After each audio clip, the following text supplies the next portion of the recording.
Hello. It's been a while since I've done an audio broadcast. I felt it was time, once again, for me to do one as this kneeling epidemic has taken over this country and overshadowed the problems within. It began with Colin Kaepernick for the San Francisco 49ers and transformed from there. Went to Michael Bennett of the Seattle Seahawks and other Seattle Seahawks. Then it went to other NFL players. Then the President of the United States got involved. He said, using one of his taglines that he's used over the years, if you kneeled on his team, you would be fired. This caused a firestorm. Colin Kaepernick's mother even said Donald Trump called her a bitch. That is libel and slander, yet she was not tried. The initial thing was for Colin Kaepernick was social and racial injustice going on. Black people have never had it so good as they do right now. They're just not apparently willing to see that. Then, like I said, Michael Bennett and others started. Then once Donald Trump got involved, it got the entire league going nuts. Teams setting for the anthem, kneeling, locking arms. And it went from, social and racial injustice to always the ever, quote, unarmed black men, unquote, being targeted by police. Michael Bennett claimed he was wrongfully targeted by the Las Vegas police, and all this. And it's really pathetic.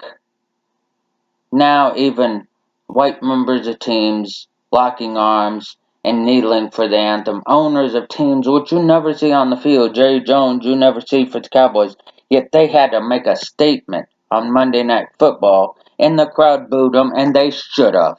The Cowboys should have been booed for that. This nonsense is just that. The Green Bay Packers doing the same thing. The Seattle Seahawks, the Tennessee Titans, the Pittsburgh Steelers, all stayed in their locker room for the anthem except Alexander, it's Alejandro, my fault, my apologies. Alejandro Villanueva, the left tackle of the Pittsburgh Steelers, who served in the military, honored the anthem. Ben Roethlisberger, the quarterback of the Pittsburgh Steelers, who personally I'm not a fan of, but he gained some respect because the next day he said that he couldn't sleep that night, and from now on he would honor the anthem. He felt guilty. That is good. Guilt is needed because even Tom Brady, supposedly the GQ quarterback of everything, and supposedly a friend of Donald Trump along with the New England Patriots, which is a lousy name for their team, owner Robert Kraft denounced Donald Trump saying he was wrong. Now the NFL saying they want to unify all the people. Well, there was a woman on ESPN today, a show Around the Horn, Kate Pagan, I believe was her name. Don't quote me on that. If I got your name wrong, Kate, I apologize. Who said, and I'm paraphrasing, for everyone to be forced to think the same thoughts is wrong. Which I agree. I agree totally. Just locking arms, kneeling as a display. That's what they've turned into. Mindless displays of one-upsmanship. One team can outdo the other. Now we've come to Mark Cuban of the Dallas Mavericks. He's the owner. A little short, sarcastic dude. And I used to respect him, but I don't now. Says he wants to give his team an open forum to say what they want. See, they all claim, it seems to be an epidemic. Black people claim the First Amendment. They have freedom of speech. They have this. They have that. Freedom of assembly. Freedom of press. Donald Trump says one thing, and they hate him because of it. He don't have freedom of speech, huh? Guess not. Of course, then, black people can say the N-word and all the rap music and all this, and make millions at it, but white people haven't been able to say that N-word in how long? It's been decades. Their excuse is white people oppressed them in the past. Well, newsflash. Here's newsflash for you. Should be common knowledge, but newsflash. Black people sold themselves as slaves centuries ago to this country, talked into it by Jewish people. Jewish people brought them to this country. Said slaves, some of them, used the Underground Railroad to go to the North, to fight with the North, with white people, against the white people of the South, through their own vendetta. The Civil War was nothing more than a black vendetta against white people of the South.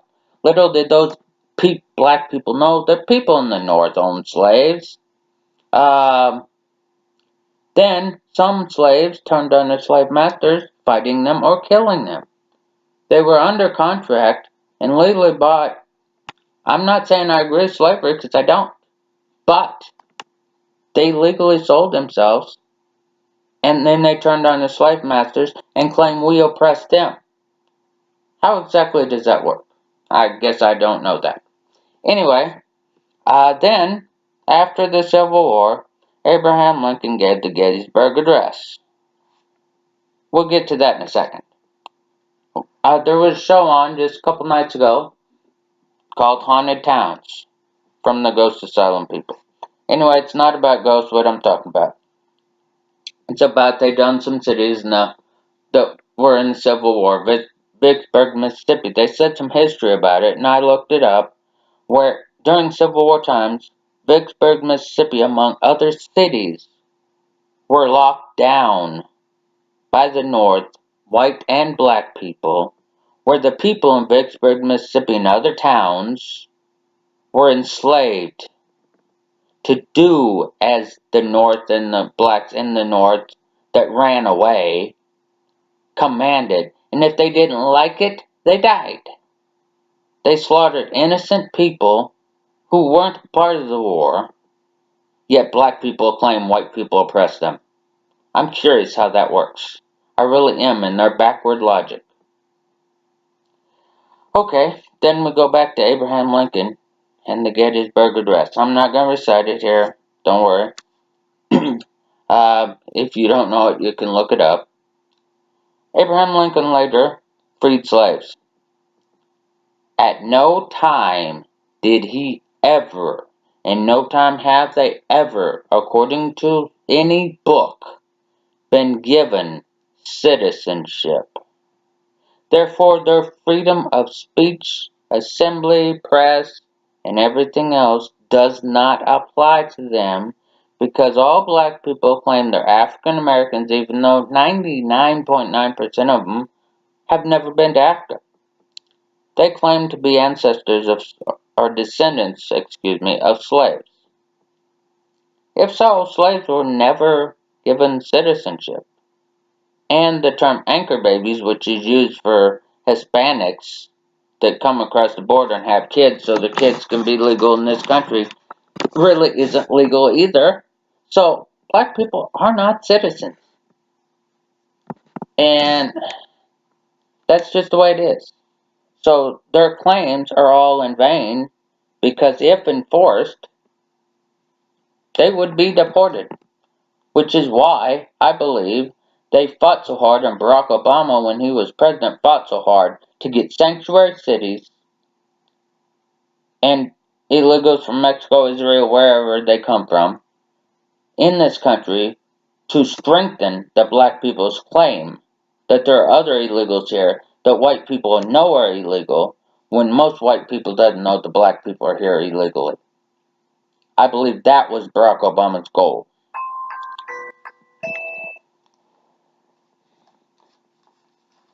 Now, everybody wants to blame Donald Trump for president. He's been president, let's see, just over 8 months. He is hated by every black person, nearly every black person you hear speak. He's hated by a lot of white people. But do they hate him for his politics? No. Let's go back to Barack Obama when he was president. Nobody spoke out against him. If they did, they were kicked off Facebook. They were this, they were that, and or some of them just flat out sued. He pardoned black drug criminals, just let them out of prison free, scot free. He lit up the White House in LGBT colors in a mockery, desecrating the White House. He took more vacation than any president in history. He condoned black people tearing up Ferguson, Missouri and St. Louis, Missouri over supposedly white oppression when a Mexican cop shot the black guy in question, who right now I can't think of his name and I'm not going to look it up for you. You probably know it. But he was proven innocent. Just recently, a white cop in St. Louis was found not guilty of murder, and what black people do, days and days of violent protest, but they claim it's peaceful protesting. And they always, I love this claim, they always claim they're unarmed. Black people are very unarmed. This is not an insult, it's a fact of life. Black people are unarmed, all of them, because they don't have the intelligence to realize they're not legal in this country. Most of them don't know that. Most of them think that those rich people, such as Richard Sherman for the Seattle Seahawks, who's, oh man, he's worthless, and Michael Bennett, they think they care about your average black person. Your average black person working their ass off, construction, teacher, doctor, whatever, works an honest living. Some of them don't even agree with the black people what they're doing now.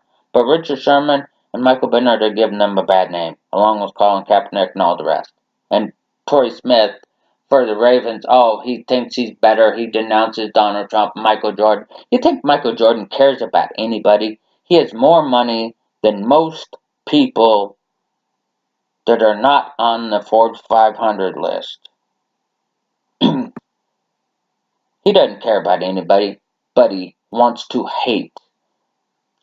Barack Obama ruined healthcare via what you know as Obamacare, which started out the Affordable Health Care Act, which crazy lady Hillary Clinton came up with, while Bill was playing with the woman I believe she hired, Monica Lewinsky, which she parlayed at almost being president, but she failed.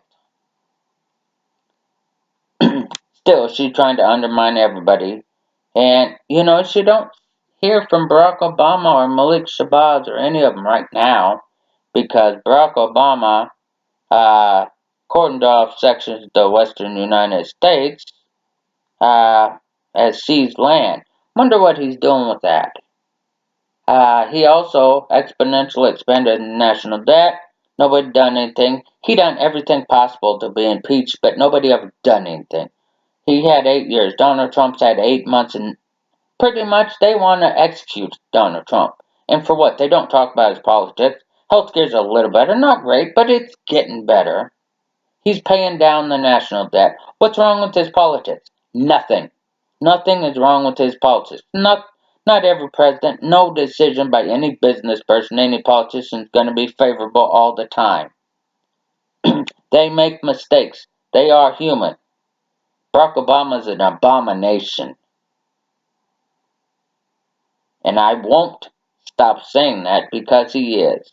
He had 8 years to destroy this country and wind up the Black Lives Matter people and put down white people. And the reason why Colin Kaepernick takes a knee and all his fellows, along with Stevie Wonder and Bill Russell wearing a Presidential Medal of Freedom, takes a knee. You know why that is? Because they hate white people. They are prejudiced, racist mongrels who claim oppression. Everybody believes it. White people believe we oppress black people. We didn't oppress anybody. Black people sold themselves as slaves. They turned on their slave masters, and they killed white people and their slave masters. That does not make white oppression. That makes black oppression. They are henceforth illegal and need deported. They are a cancer to our society. And they're proving it more and more. And Michael Jordan, what he's doing, denouncing the president, proves slam dunk they are racist. Good evening, people.